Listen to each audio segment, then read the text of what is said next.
Hello everyone, कैसे हैं आप सब लोग। आशा है सभी लोग बेहतरीन होंगे और मैं हूं आपका अपना इंजीनियर मुरलीधर जाखड़। और हम लोग पढ़ रहे हैं एनसीईआरटी क्लास 11 सब्जेक्ट मैथमेटिक्स और इसकी चैप्टर नंबर 9 प्यारे बच्चों स्ट्रेट लाइंस। आज हम लोग इसकी जो है विविध प्रश्नावली के एग्जांपल्स स्टार्ट करने वाले हैं। तो सबसे पहले जिन स्टूडेंट ने वीडियो को लाइक और शेयर नहीं किया, वीडियो को लाइक और शेयर कर दे। और प्यारे बच्चों, यदि अभी तक आप लोगों ने अपना जो एप्लीकेशन है जगदीश साइंस स्कूल बारी के नाम से प्ले स्टोर से डाउनलोड नहीं किया है तो जल्दी से डाउनलोड कर लीजिए और वीडियो की रेटिंग करना बिल्कुल ना भूलें। कक्षा 11 के वे स्टूडेंट्स जो अभी से कक्षा 12 की तैयारी को लेके जो है एक्साइटेड हैं तो जल्दी से जो है कोर्स ज्वाइन कर सकते हैं। कक्षा 12 के चैप्टर्स उस पर उपलब्ध हैं। तो स्टूडेंट्स शुरू कर देते हैं। आज की फर्स्ट क्वेश्चन हमें बोला गया है यदि रेखाएं 2x प्लस वाई माइनस 3 बराबर 0, दूसरा जो है 5x प्लस के वाई माइनस 3 बराबर 0, थर्ड रेखा जो है 3x माइनस वाई माइनस 2 बराबर 0 संगामी है। मतलब क्या है? यानी इसका मतलब यह है कि तीनों जो है किसी एक बिंदु पे जरूर एक दूसरे को प्रतिच्छेद कर रही हैं। संगामी का मतलब। चलिए स्टार्ट कर रहा हूं यहीं से। उदाहरण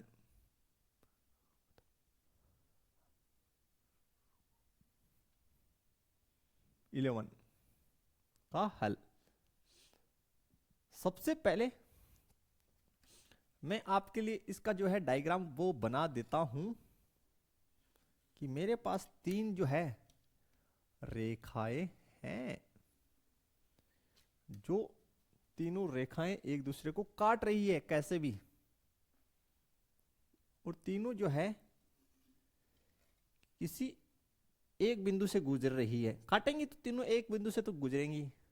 बोलो सर कौन सी जो है कौन सी है? यार कौन सी, किसी को भी कौन सी मान लो, उससे कौन सा है? हमने तो रेंडमली ऐसा माना है। ठीक है, हम तो रेंडमली मान रहे हैं ऐसा। तो फर्स्ट इसको जो है मैं मान लेता हूं 2x प्लस वाई माइनस 3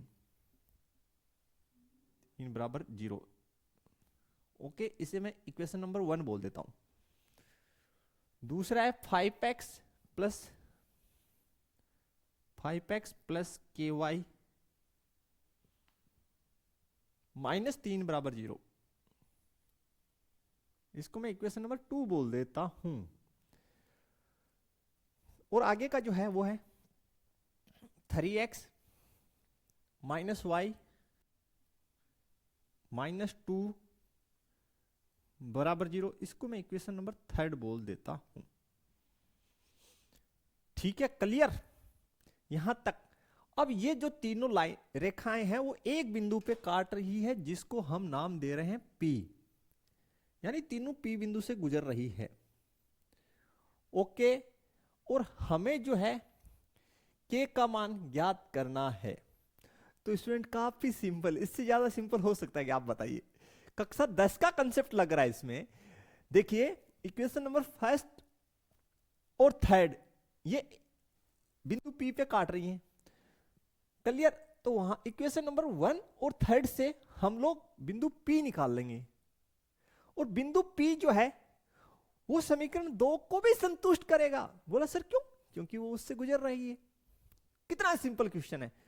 चलिए तो फिर इसको बनाते हैं बड़े ही प्रेम से। आपको कंसेप्ट इसका क्लियर हो जाना चाहिए बिल्कुल। तो चलिए प्यारे बच्चों शुरू कर लेते हैं। काफी सिंपल क्वेश्चन है। क्या लिखेंगे? समीकरण 1 और 3 को जोड़ने पर, समीकरण 1 प्लस समीकरण 3 से, समीकरण 1 प्लस 3 से, तो लिखिए 1 2x प्लस वाई माइनस 3 बराबर 0। समीकरण 3x माइनस वाई माइनस 2 बराबर 0। जोड़े तो ये कितना हुआ? 5x माइनस 5 बराबर 0। तो प्यारे बच्चों यहां से हो गया 5x बराबर 5 और x बराबर 5/5। तो x बराबर 1, x बराबर 1 हो गया। कितना हो गया? x इक्वल टू 1 हो गया। कितना सिंपली निकल गया, यानी P बिंदु का x निर्देशांक निकल चुका है। अब आप इस x बराबर 1 आया, इसको समीकरण 1 में पुट कर दीजिए या 3 में, बताइए कौन से में पुट करें? 1 में। तो लिखेंगे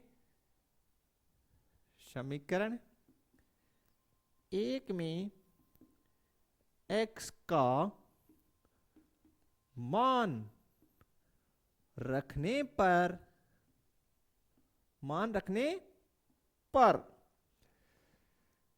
तो देखिए 2x प्लस वाई माइनस 3 बराबर 0। तो रखेंगे x बराबर 1 यहां पुट कर दीजिए, प्लस वाई माइनस 3 बराबर 0। तो देखिए 2 प्लस वाई माइनस 3 बराबर 0। ठीक है, तो यहां से हो गया y कितना बचा? -1 बराबर 0। तो प्यारे बच्चों हम लिख देते हैं फिर y बराबर 1 लिखते हैं, चूंकि समीकरण 1 व 3 बिंदु P पर प्रतिच्छेद करते हैं,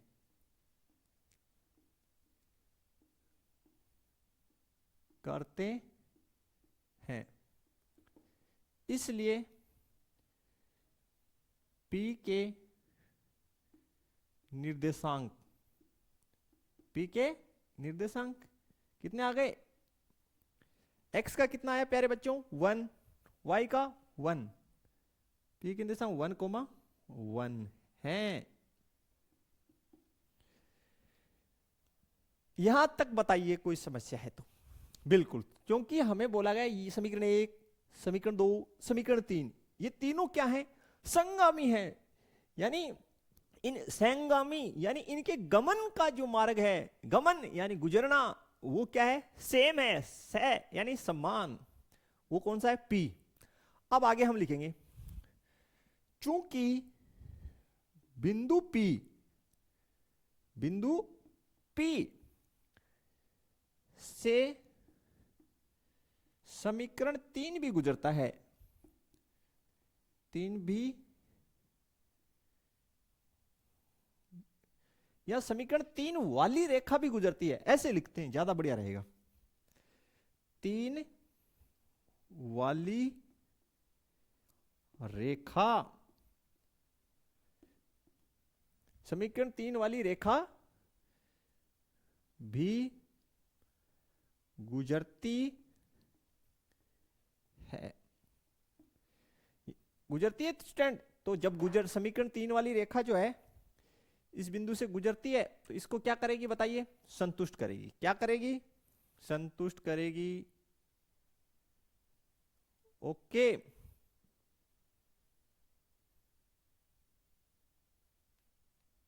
तो क्लियर है प्यारे बच्चों? अतः बिंदु P समीकरण 3 को संतुष्ट करेगा, 3 को संतुष्ट करेगा।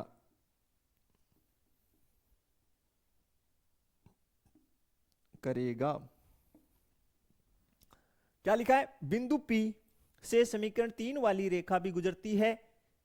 नहीं, 3 वाली नहीं, सॉरी, 2 वाली, क्योंकि इसमें हमें समीकरण 2 वाली रेखा भी गुजरती है। अतः बिंदु P समीकरण 2 को भी संतुष्ट करेगा, 2 को भी संतुष्ट करेगा। तो इसमें जो है समीकरण 2 में आप बिंदु P के जो निर्देशांक उनको पुट कर दीजिए। तो देखिए P x के स्थान पे 1 प्लस के मल्टीप्लाई y के स्थान पे 1 माइनस 3 बराबर 0। चलिए प्यारे बच्चों, यहां से k का वैल्यू 5 माइनस 3, तो k प्लस 2 बराबर 0। तो k का वैल्यू आपके पास यहां से आ गया k बराबर -2। ये हमारा आंसर होगा। बताइए कोई प्रॉब्लम है तो, क्लियर हो जाना चाहिए आपको। सबसे पहले फिर से हम इसको देख लेते हैं। हमें समीकरण 1, 2 व 3 वाली 3 रेखाएं दे रखी है जो एक ही बिंदु से गुजरती है, यानी संगामी है। तो हम क्या करेंगे, समीकरण 1 और समीकरण 3 से बिंदु P के निर्देशांक निकाल लिए हमने। अब जो बिंदु P के हमारे निर्देशांक आए 1,1, वो P से गुजरने वाली प्रत्येक रेखा को क्या करेंगे, संतुष्ट करेंगे। P के निर्देशांक ये आ गए, तो जो भी रेखा P से गुजरेगी उसको ये निर्देशांक संतुष्ट करेंगे 110%। तो जो समीकरण 2 है, या समीकरण 2 वाली जो रेखा है वो भी P से गुजर रही है, तो इसको भी ये सेटिस्फाइड करेंगे। तो हमने क्या किया, इक्वेशन नंबर 2 में P के निर्देशांक पुट कर दिए। आंसर आपके सामने है। क्लियर, बताइए यहां तक। नेक्स्ट जो क्वेश्चन है हमारे पास, काफी अच्छा क्वेश्चन है, और ये सभी क्वेश्चन जो है काफी अच्छे क्वेश्चन है विविध प्रश्नावली के। हमें बोला गया बिंदु P 4,1 से रेखा 4x - y की दूरी,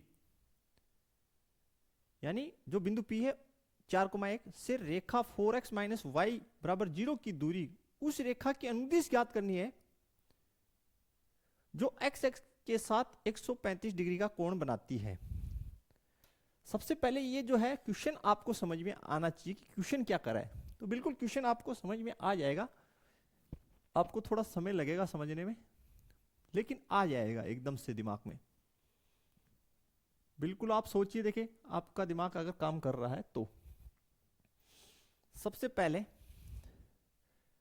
मैं आपको समझा देता हूं।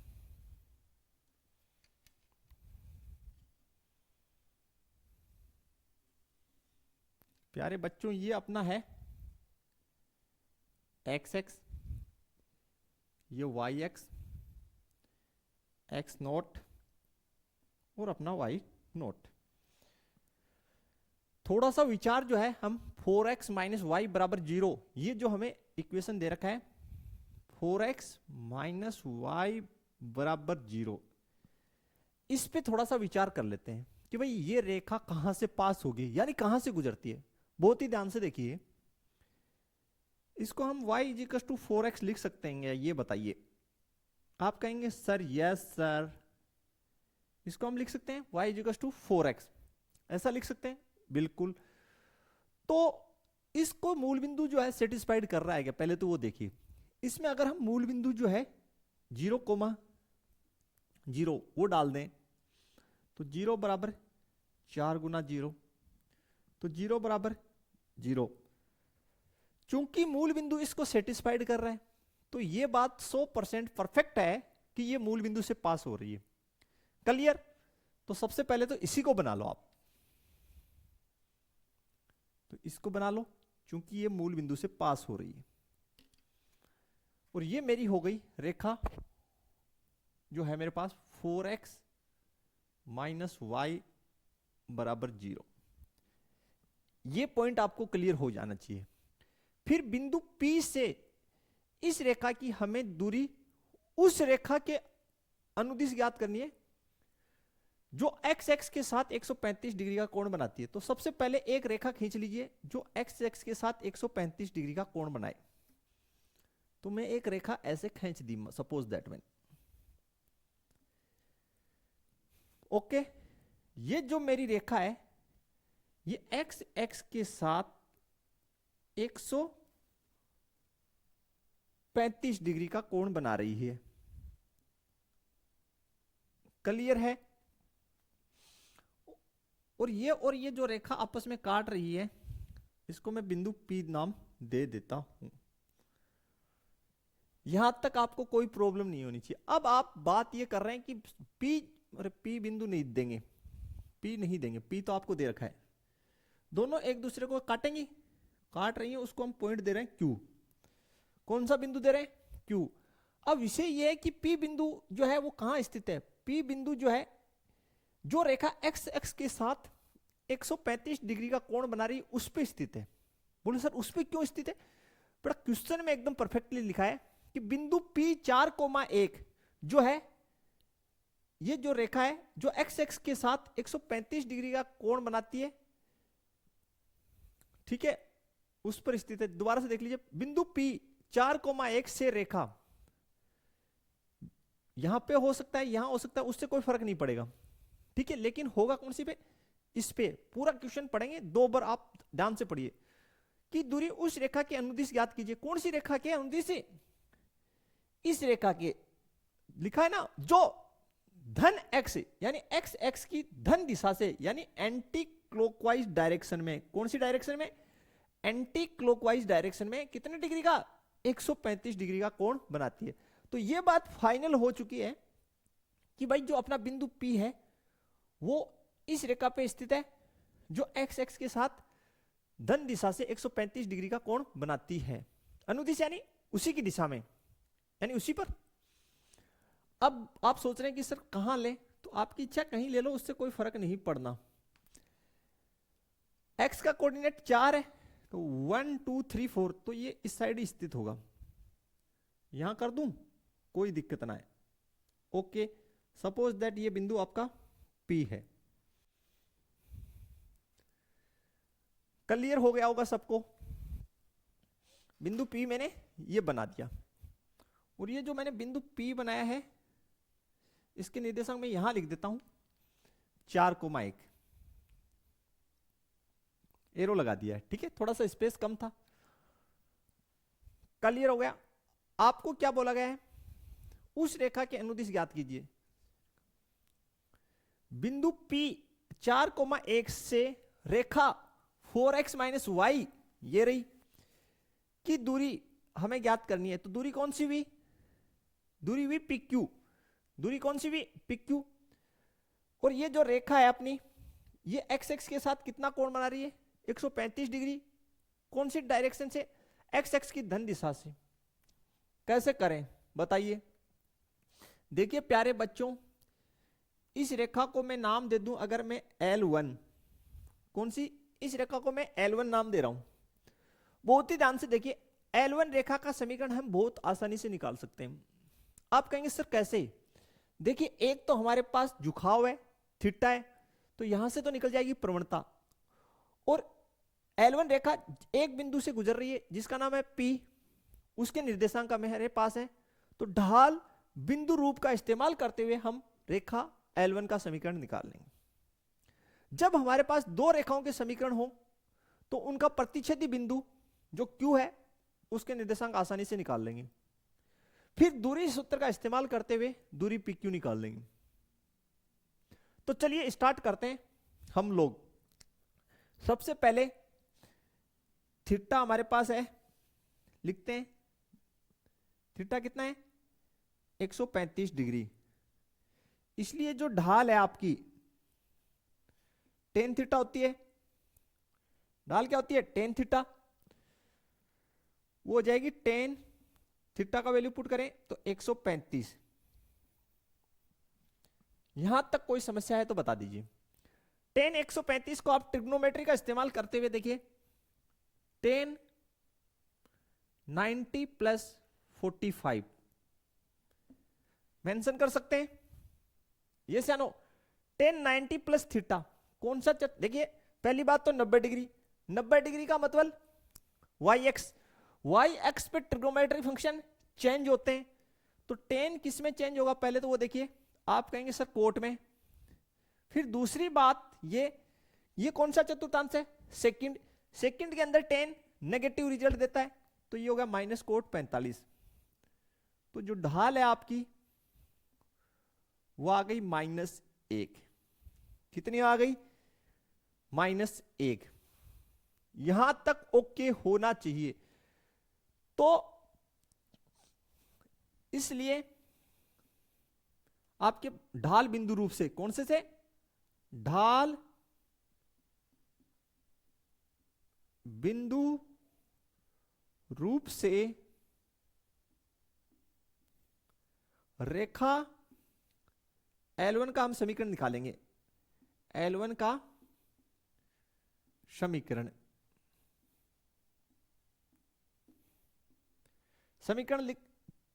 क्या होता है? y minus y1 is equal to m x minus x1। x1 y1 वो बिंदु है जिनसे रेखा L1 गुजरती है। कितने हैं p के निर्देशांक? 4,1। तो y माइनस 1, m का मान -1, x as it is minus x1 4। Solve out कीजिए। y minus 1 is equal to minus x plus 4। इसको इस साइड लाइए। x plus y minus 1 minus 4 बराबर 0। क्लियर? सोल्व आउट करिए इसको। तो x प्लस वाई माइनस 5 बराबर 0। ठीक है, ये आपके पास समीकरण आ गया एक रेखा का। ठीक है, कौन सी रेखा? L1 का। ये आपके पास समीकरण आ गया रेखा L1 का। यहां तक कोई समस्या नहीं होनी चाहिए। क्लियर? अब आगे देखिए प्यारे बच्चों, रेखा L1 का समीकरण मेरे पास है और एक इसका है। एक हमारे पास है y बराबर या 4x माइनस वाई बराबर 0। ओके, इसको मैं समीकरण नंबर, ठीक है, इनको सोल्व करते हैं। ध्यान से देखिए, 4x माइनस वाई ये रेखा और रेखा L1 एक दूसरे को बिंदु कौन से पे काटती है? Q पे। यस या नो? तो Q के निर्देशांक निकाल रहे हैं सबसे पहले।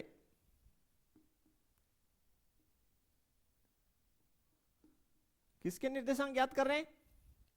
Q के निर्देशांक हम लोग ज्ञात कर रहे हैं। कैसे ज्ञात कर लेंगे?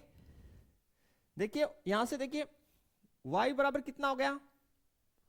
4x। इसको मैं समीकरण 1 बोल देता हूं। y बराबर 4x समीकरण 1 में पुट में रखने पर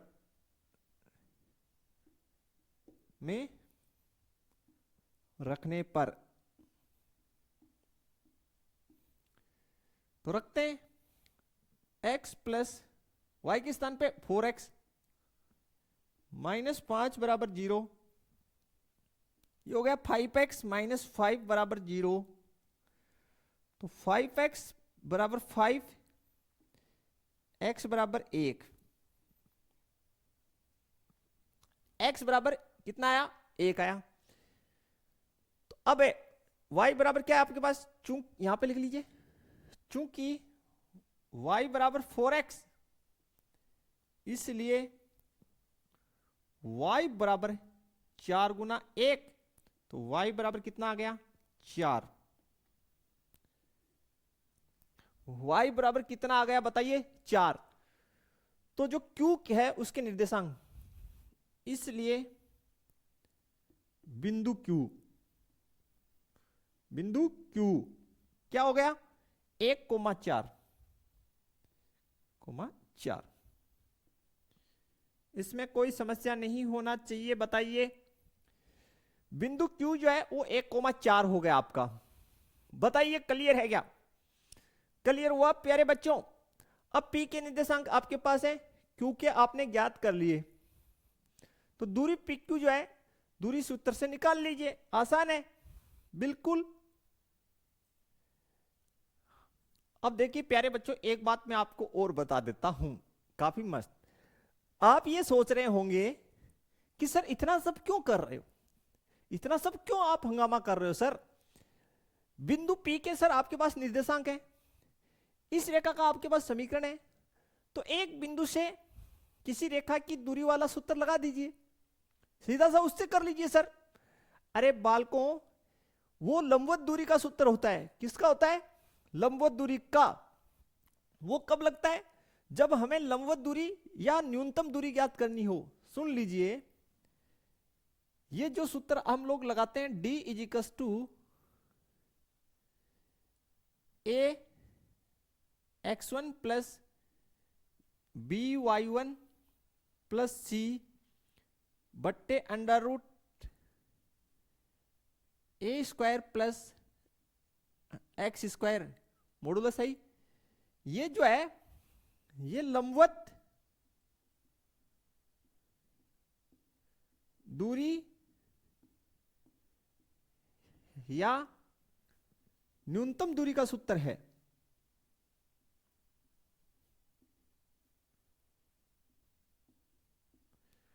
ये तभी लगता है जब दूरी कैसी हो? लंबवत या न्यूनतम हो।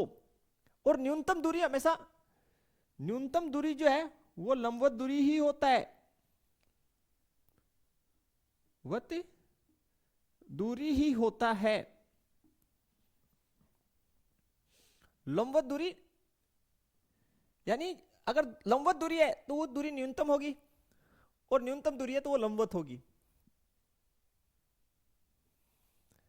कक्षा 10 में पढ़ा है ना, चैप्टर वर्थ जो है उसमें हमने पढ़ा है। बिल्कुल उसमें हमने पढ़ा है ये, और फिर भी आपको बता दिया, दोबारा से याद रख लीजिए। तो ये सूत्र नहीं लग पाएगा। आप लोग सोच लें कि जो बिंदु P है उसके निर्देशांक हमारे पास हैं, हम इनको x1 y1 की तरह यहां डाल देंगे इस इक्वेशन में और दूरी आ जाएगा। नहीं, ये तब लगता है जब लंबवत दूरी हो या न्यूनतम दूरी। तो यहां तो कोण 135 का बना रहा है, ये बोला ही नहीं गया, लंबवत का यहाँ पे कोई केस ही नहीं है, तो ये नहीं लग पाएगा। याद रखें इस बात को, आप स्पेशली नोट कर लें, ये अप्लाई नहीं होगा। तो दूरी PQ, दूरी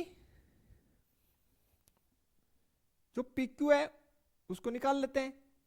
लगाइए formula, under root y2 minus y1 का whole square plus x2 minus x1 का होल स्क्वायर। ठीक है, अब आप कहें सर x1 y1 किसको माने? आपको पता है जो फर्स्ट में होता है उसको हम x1 y1, और बाद में आता है उसको हम लोग जनरली x2 y2 की तरह इस्तेमाल कर रहे हैं। हम लोग कर रहे हैं भाई अपने लेक्चर्स में, बाकी आपकी इच्छा, किसी को भी एज्यूम कर लीजिए। मैं ऐसा ही कर रहा हूं कि जो फर्स्ट आ रहा है उसको मैं x1 y1, और सेकंड जो आ रहा है उसको मैं x2 y2 की तरह इस्तेमाल करता हूं। आपने देखा है। तो देखिए Q के बिंदु जो है वो रहे y2 यानी 4,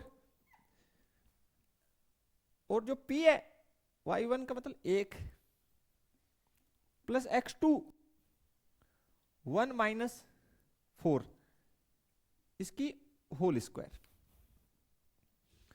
तो प्यारे बच्चों,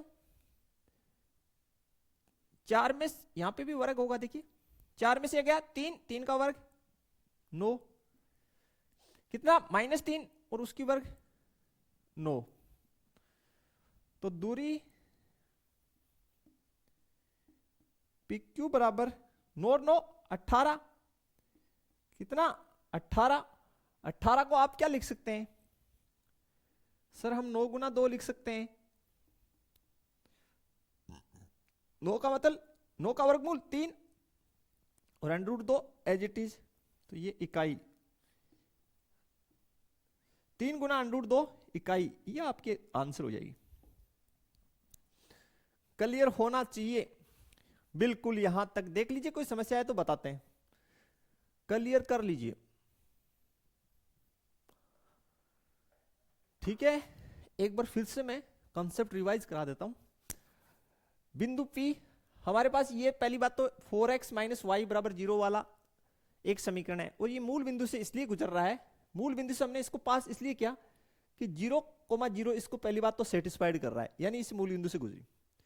फिर बिंदु 4,1 कहां स्थित होगा उसका स्पष्ट उल्लेख किया गया है कि बिंदु 4,1, ठीक है, से बिंदु 4,1 से रेखा ये वाली जो है इसकी दूरी उस रेखा की अनुदिश ज्ञात करनी है जो x एक्स के साथ 135 डिग्री का कोण बना रही है। तो यहां से हम पहले, अब हमारे दिमाग में पहले तो यही क्वेश्चन आना चाहिए था कि भाई हमें ये जो पॉइंट है, ये x1 y1 मिला हुआ है, ये रेखा का समीकरण है, दूरी सूत्र इस्तेमाल कर लेंगे, हो जाएगा क्वेश्चन। लेकिन बालकों, ये फॉर्मूला तो लंबवत दूरी और न्यूनतम दूरी के लिए लगता है। ये तो तभी लगेगा जब दूरी लंबवत हो या न्यूनतम हो, तब लगेगा, अदरवाइज लगेगा नहीं। तो हम क्या करेंगे, हमारे पास यहां से प्रवणता निकल जाएगी, ढाल दे रखी है तो प्रवणता निकाल लिए, एक बिंदु है, ढाल है, तो ढाल बिंदु रूप का इस्तेमाल करते हुए रेखा L1 का समीकरण निकाल लिए। अब ये रेखा और L1 आपस में बिंदु Q पे काटेगी, तो इनके निर्देशांक निकाल लिए, P और Q का दूरी सूत्र से दूरी निकाले। तो देखते हैं स्टूडेंट, इसकी जो नेक्स्ट क्वेश्चन है उसको हम लोग बनाते हैं।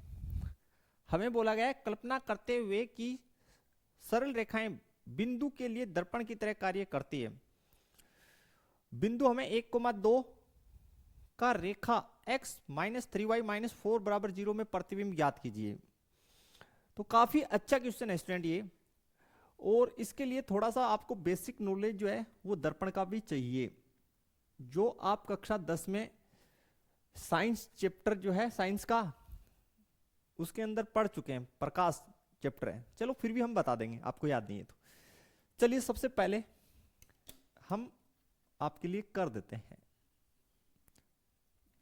कि ये हमें एक रेखा का समीकरण दे रखा है, उसको ये है, मान लेते हैं ये हमारी रेखा है x माइनस 3y माइनस 4 बराबर 0। ये जो हमारा रेखा है ये दर्पण की तरह काम कर रही है। किसकी तरह काम कर रही है, दोबारा से पढ़ लीजिए, कल्पना करते हुए यानी मानते हुए कि रेखा, सरल रेखाएं बिंदु के लिए यानी किसी बिंदु के लिए ये जो सरल रेखा है x माइनस 3y माइनस 4 बराबर 0, ये दर्पण की तरह कार्य कर रही है। तो मैं लिख देता हूं इसको, हमने ये दर्पण ही है। ओके प्यारे बच्चों, किसकी तरह कार्य कर रही है, दर्पण की तरह। अब जो समतल दर्पण होता है, कौन सा दर्पण, समतल दर्पण, उसकी खास बात क्या होती है कि ये जो समतल दर्पण है इसके सामने हम कोई बिंब रखते हैं, और बिंब यहां पे कौन है, बिंदु 1,2। तो ये जो बिंदु है जिसको मैं नाम दे दूं P 1,2, ये आपका किसकी तरह कार्य कर रहा है, बिंब की तरह है। किसकी तरह, बिंब की तरह। तो समतल बिंब, समतल दर्पण की एक खास बात होती है कि दर्पण से बिंब जितनी दूरी पर होता है, प्रतिबिंब उतनी दूरी पर पीछे की तरफ बनता है, उतनी दूरी पर पीछे की ओर बनेगा। ठीक है, क्लियर होना चाहिए ये बात आपको। तो ये जो आपका बिंदु है 1,2, ये हो गया बिंब, और ये आपका समतल दर्पण की तरह काम कर रही है कौन, ये रेखा। तो ये जो बिंब है समतल दर्पण से जितनी दूरी पर है इसको आप R नाम दे दीजिए, यानी जितनी दूरी PR है, प्रतिबिंब पीछे की ओर बनेगा उतनी दूरी पर, इसको आप S नाम दे दीजिए। यानी दूरी PR और RS बराबर है, कारण लिख देता हूं, चूंकि दूरी PR बराबर RS, कारण लिख रहा हूं यहां पे कोष्टक में, समतल दर्पण में बिंब दर्पण से जितनी दूरी पर होता है, जितनी दूर होता है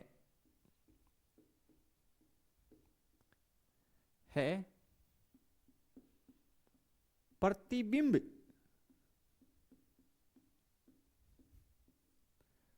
दर्पण से, दर्पण के पीछे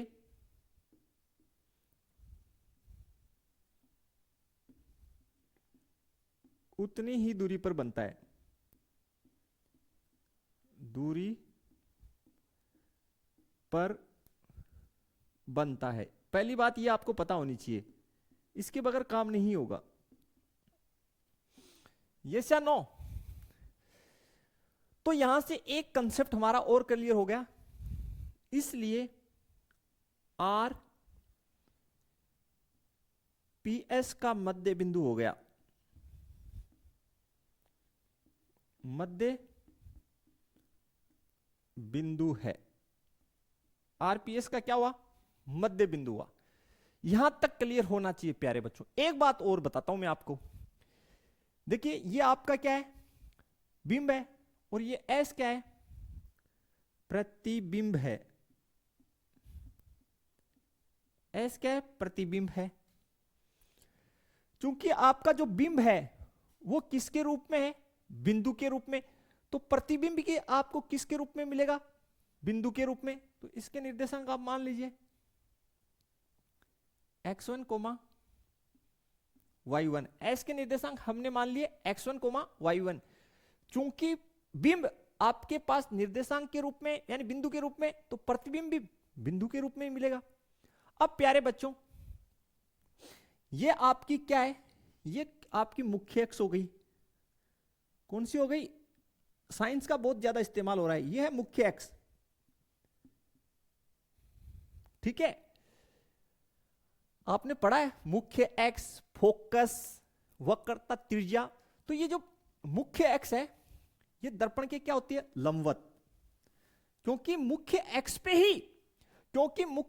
पे ही किसको रखा जाता है? बिंब को रखा जाता है। तो ये जो मुख्य अक्ष है ये दर्पण के क्या हो गई भाई? लंबवत, यानी 90 डिग्री। यहां पे 90 डिग्री बनेगा।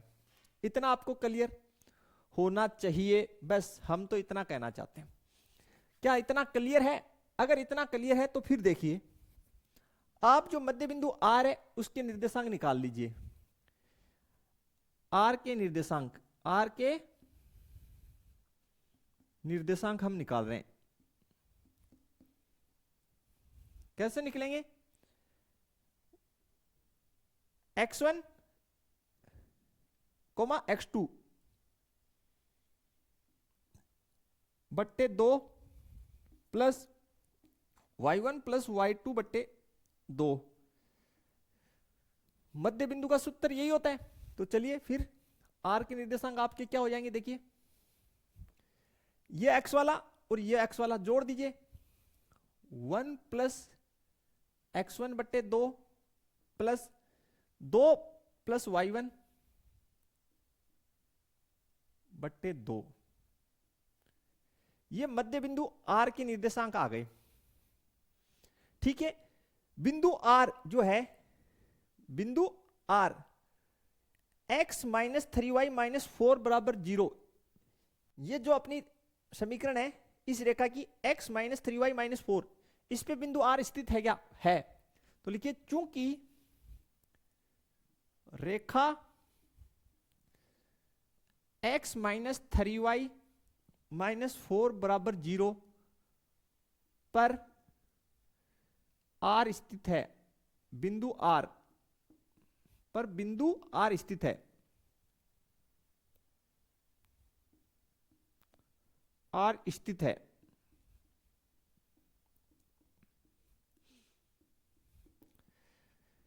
अब बिंदु जो R है वो इस रेखा पर स्थित है, यानी ये रेखा है। तो इसको क्या करेगा? सेटिस्फाइड।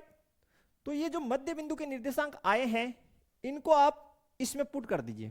तो x के स्थान पे x वाला डाल दीजिए, 1 प्लस x1 बट्टे 2 माइनस 3 2 प्लस y1 बट्टे 2 माइनस 4 बराबर 0। सोल्व आउट कीजिए। चलिए लघुत्तम कितनी? 2। नहीं, इस 4 को पहले उधर ले जाइए। तो 1 प्लस x1 बट्टे 2 माइनस 3 को अंदर गुणा कर रहे हैं, तो ये हो गया 6 plus y1 6 plus 3y1, 6 plus 3y1 बट्टे 2 बराबर 4। मैंने सिर्फ 3 को गुना किया है, -3 को नहीं, ठीक है। यहां पे लघुत्तम 2 बनेगी, इस साइड कितना है 4, 1 प्लस x1, अब माइनस को अंदर गुना कर देता हूं, -6 -3y1, यहां तक ओके होना चाहिए। इस 2 को इधर क्रॉस मल्टीप्लाई कर दीजिए, कितना हो जाएगा 8, सोल आउट कर लेते हैं, x1 -3y1 -6 और 1 प्लस का तो -5 बराबर 8। फाइनली हमारे पास सोल्व होके आ गया x1 -3y1, 5 को उस साइड ले जाइए तो 8 + 5, यहां से हमारे पास बन गया x1 -3y1 बराबर 13।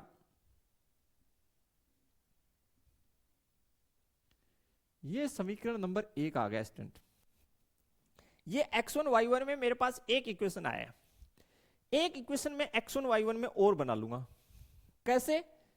देखिए बिंदु P के निर्देशांक मेरे पास है, ठीक है, और S के हैं, तो यहां से मैं बना लूंगा। तो चलिए अभी थोड़ा सा चेंज करते हैं बोर्ड स्लाइड वगैरह, फिर बनाते हैं। अब देखिए प्यारे बच्चों, आगे हम लोग बनाते हैं। ये जो रेखा है इसको नाम दे दिया, इसको PS दे नाम दे रखा है, इसको TQ नाम दे देते हैं। TQ की ढाल हम लोग निकाल लेते हैं। कौन सी रेखा की? TQ की। ये इक्वेशन है, तो सूत्र क्या? -x का गुणांक बट्टे y का गुणांक,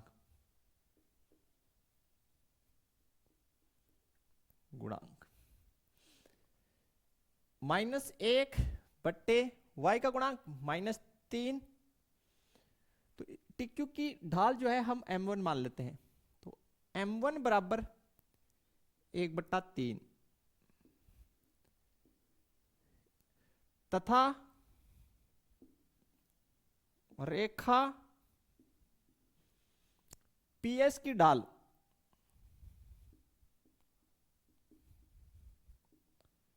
m2 है, ऐसा माना है हमने, ठीक है। लिखिए चूंकि रेखा TQ लंबवत है किसके? रेखा PS के, तो दोनों की प्रवणताओं का गुणनफल m1 cross m2, m1 cross m2 कितना होगा? आप कहेंगे सर -1, कितना होगा? -1। m1 कितनी है? 1/3, m2 बराबर -1, तो यहां से m2 मेरे पास आ गया प्यारे बच्चों -3। m2 का मतलब रेखा PS की ढाल आ गई। अब रेखा PS की ढाल हम एक तरीके से और निकाल सकते हैं। हमारे पास यहां पे जो 2 बिंदु हैं इनका इस्तेमाल करते हुए,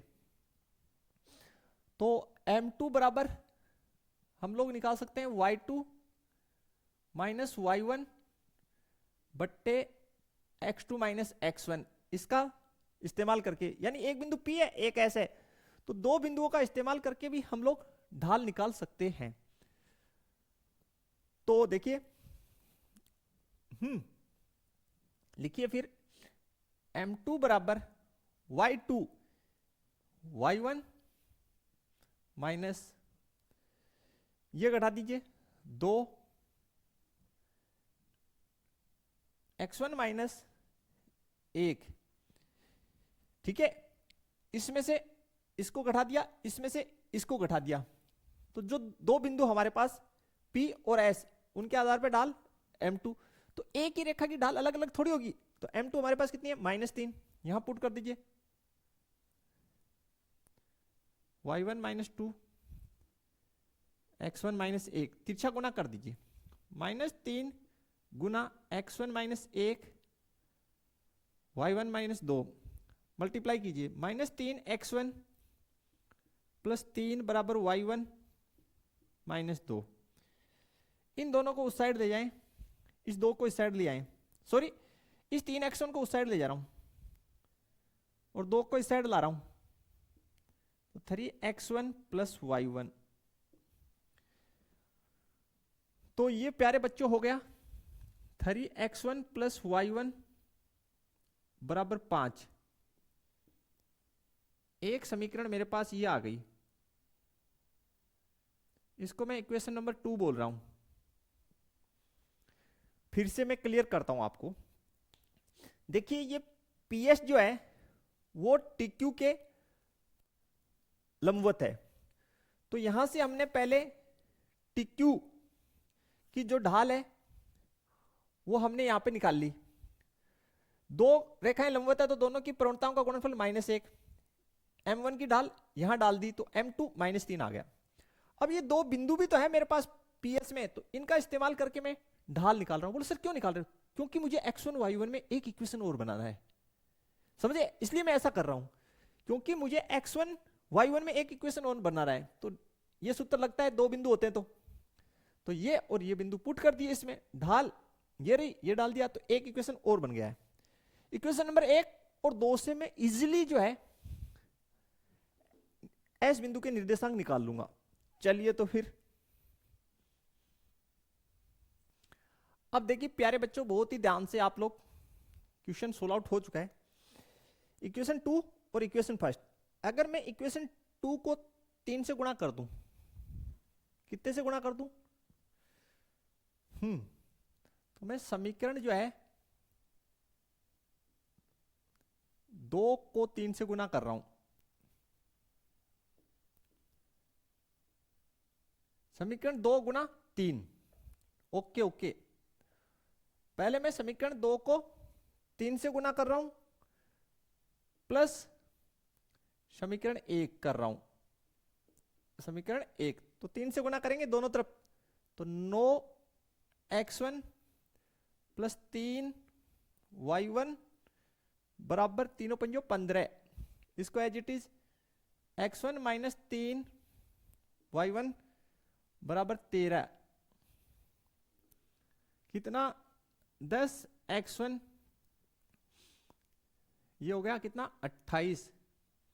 तो x1 बराबर 28/10, x1 बराबर 2 से काटा तो ये 14/5, x1 मेरा आ गया 14/5। ठीक है, क्लियर हो जाना चाहिए यहां तक तो प्यारे बच्चों आपको।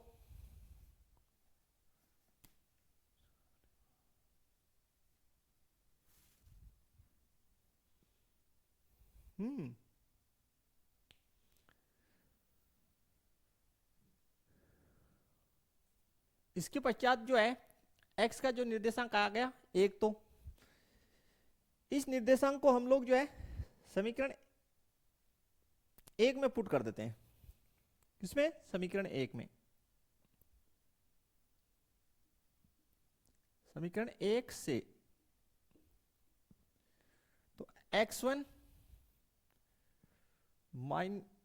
की जगह पुट कर दीजिए ना समीकरण 1 में x1 का वैल्यू, तो 14/5 माइनस 3 गुना y1 तो एज इट इज बराबर 13। ओके, तो इसको उस साइड ले आते हैं, 14/5 माइनस 13 बराबर 3y1, लघुत्तम 5, 14 माइनस 13 पंजो 65 बराबर 3y1। तो ये कितना बचेगा? तो -4 में 5 में से 4 गए 1, 6 में से 1 गया 5/5 बराबर 3y1। तो y1 बराबर -51/5, 3 नीचे ले लेते हैं, काट दिए, 3 से काटिए, 3 एकम 3, 17 बार कट गया। तो y1 जो है वो मेरे पास आ गया -17/5 -17/5। इसलिए प्रतिबिंब जो है हमारे पास 14/5 कोमा -17/5, ये स्टूडेंट हमारी आंसर आई है। ओके होना चाहिए। हो सकता है आपके आंसर ना मिले, क्योंकि मेरे पास जो क्वेश्चन है उसमें मैंने x - 3y - 4 इक्वेशन ले रखी है। एनसीईआरटी में यहाँ पे +4 है, तो कोई ना, आप +4 मान के कर लीजिए, कहीं दिक्कत नहीं है। मैंने जो बनाया वो सही है एकदम से, ठीक है, क्योंकि मेरे जो स्लाइड है उसमें टाइपिंग मिस्टेक है। आपकी बुक में यहाँ पे +4 गिवन है, अगर मैंने -4 एग्जाम में आए तो उसके अनुसार एकदम परफेक्ट है, ठीक है। तो स्टूडेंट सोचें कि सर आंसर नहीं मिली, तो मैं बता देता हूँ, बाकी क्वेश्चन मैंने एकदम परफेक्टली बनाया। तो जो अब +4 करके आप जो है HW में बना के लाइएगा, आपकी आंसर मिल जाएगी 110%, ठीक है। तो स्टूडेंट्स कोई दिक्कत नहीं होनी चाहिए, समझ में आ गई? फिर से क्लियर कर लीजिए। ये जो रेखा है x - 3y - 4 = 0, इसको हमने दर्पण की तरह इस्तेमाल किया है। यहाँ पे एक बिंदु है 1,2 जिसको हमने बिंब की तरह इस्तेमाल किया है, और उसका प्रतिबिंब दर्पण से पीछे बनेगा उतनी दूरी पे, जितनी दूरी पे बिंदु P दर्पण से दूर है उतना ही दूर प्रतिबिंब पीछे बनेगा। कंसेप्ट क्या इस्तेमाल करिए कि भाई जब ये दूरी PR और RS बराबर है, इसका मतलब R मध्य बिंदु है, तो हमने मध्य बिंदु निकाल लिया। तो ये जो मध्य बिंदु हमारा निकला, इसको हमने इस समीकरण में पुट कर दिया, तो ये इसको संतुष्ट करेगा, क्योंकि TQ रेखा पर ही बिंदु R स्थित है। फिर हमने क्या किया, इससे ढाल निकाल लिया। इससे जो ढाल निकली इसकी भी निकल जाएगी लंबवत वाली की, ठीक है। और यहां पे दो बिंदुओं का इस्तेमाल करते हुए ढाल निकाल ली, और जो ढाल आई इसकी और इन दो बिंदुओं से आई, उसको बराबर करके एक समीकरण वहां से x1 y1 का और बनाया था हमने, ठीक है। प्यारे बच्चों, कहीं कोई समस्या नहीं होना चाहिए, क्लियर हो जाना चाहिए। तो मिलेंगे नेक्स्ट जो लेक्चर है उसमें हम लोग बिल्कुल देख लेते हैं थोड़ा सा और। तो स्टूडेंट एनसीईआरटी में क्वेश्चन तो यही लिखा हुआ है ना, क्वेश्चन करेक्शन है, फिर नीचे आके वो प्लस ले रहा है, तो हमने सही लिया, कोई नहीं, क्योंकि देखिए आपको कंसेप्ट समझ में आना चाहिए, कोई दिक्कत नहीं है, एकदम परफेक्ट बनाया हमने। अब हम काहे को चेक करें, नीचे प्लस की क्वेश्चन ले रहा है फिर जाके, ठीक है। तो आंसर नहीं मिली, कोई ना, क्योंकि हमने जो बनाया वो एकदम परफेक्ट है, उसमें कोई चैलेंज नहीं कर सकता। तो आप अगर आंसर मिलाना चाहें तो इसमें +4 कर लीजिए, बाकी क्वेश्चन ये लिखा हुआ है, नीचे लाके बुक में ही टाइपिंग मिस्टेक है, ठीक है। क्लियर? ओके। तो स्टूडेंट वीडियो को लाइक और शेयर करना बिल्कुल ना भूलें। मिलेंगे इससे आगे जो नेक्स्ट एग्जांपल्स हैं उनके साथ, तब तक के लिए थैंक्स, धन्यवाद, जय हिंद, जय भारत स्टूडेंट्स।